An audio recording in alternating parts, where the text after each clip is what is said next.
Hello, I'm going to be talking about a currently fashionable word, decolonisation, which came up when I was doing research for a video actually about a chap called Picton, whose portrait is being decolonised in Wales, well, by the National Museum of Wales.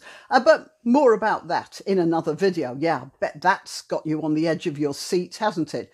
Right, meanwhile, I was reading through the comments under my video about the Royal Marine Commandos beating the US Marine Corps in a military exercise recently, and I came across a comment about the American Revolutionary War.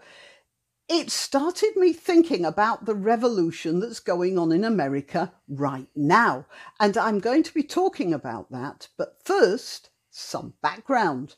There were many reasons why the British didn't win on that occasion, and I'm not a military historian, so my evaluation is probably quite naive. But it seems to me that this is a particularly good example of a war fought along overextended supply and communication lines.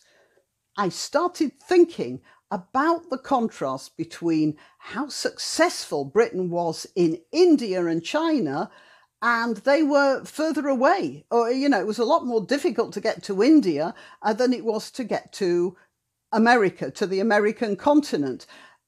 I'm not going into the morality or otherwise of the historical events. What I'm doing is talking about how well it worked.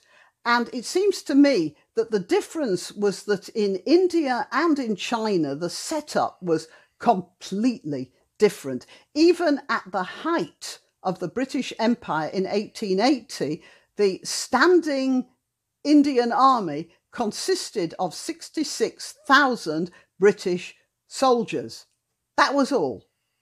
66,000, and they were there to control a country of 223 million people.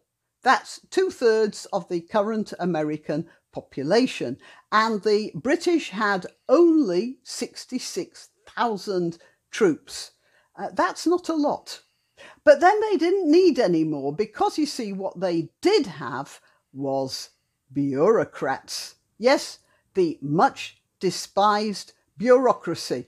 When the British Army went across the Atlantic to slap down the American colonies, that was what it was. British soldiers, and just soldiers. Well, actually, now I come to think of it, they were mostly German mercenaries, so that didn't help, because the colonists were also British, and, well, we know how the British feel about being whooped by a bunch of Germans, don't we? But that's beside the point. What is the point is that nobody likes soldiers taking over. In India and China, it wasn't soldiers. The people that the natives had to fight, first of all, were bureaucrats. First it was the trading companies, and the Indian people were earning a living selling their textiles, crafts and resources to the British companies. Again, I'm not talking about whether it was fair or not. I'm just talking about what was happening. And for this trading, it was necessary to have administrators and bankers as well as the traders. And they were the people that the locals had to deal with. And fighting those guys is far more difficult than fighting soldiers, because it's like fighting a cloud. There's actually nothing to get hold of. It's not only that bureaucrats have their own ways of creating an unbeatable system, but they also have women and children and old people and babies in tow. For most reasonable humans, that's a lot more difficult to deal with, because it's very difficult to start shooting up women and children. Now, during the Indian Mutiny, and note it was called a mutiny, not a rebellion, that was in 1857, there were some terrible massacres of women and children, and I'm sure many Indians themselves found that shameful. Because when it was all over, it had two effects, and one was upon the Indians themselves. First, the most immediate effect was the way the British approached this. The British public was far more in favour of strong military action than they had ever been in the American case. And for that reason, the people there were actually killing British women and children, whereas in the American colonies, that was just soldiers they were killing. And as I say, not even British citizens. But probably more importantly, the Indians themselves, they were thoroughly squashed by that rebellion, and they, after that had happened, they gave up the idea of some mythical, some sort of return to some mythical pre-British golden age, and they resigned themselves to changing themselves to more Western values. And when they did that, the British went into administration in a big way and started drawing in Indian locals to work for them. So as well as trading support, the British set up a stronger civil service, as I say, and employed Indians in it. And there was an educational establishment, so it would educate the Indians in Western ways. And there were hospitals, so it gave Indian people access to Western medicine. Now, I'm not saying Indian medicine was bad, but it had gone into something of a decline since its early advances in the early Middle Ages. And the British also established orphanages. So, there was definitely a civilization setup that was going on there. And, of course, there was a Church of England with missionaries all over the place, not only changing Indians into Christians, but, they were doing good works as well. They were looking after the poor and looking after the sick, and they were doing a lot of orphanaging as well. And this created millions of Christians in India, in a part of the world previously dominated by Hinduism and Islam. In that way, Britain became not just a trading monopoly with military backup, they were cultural colonizers as well.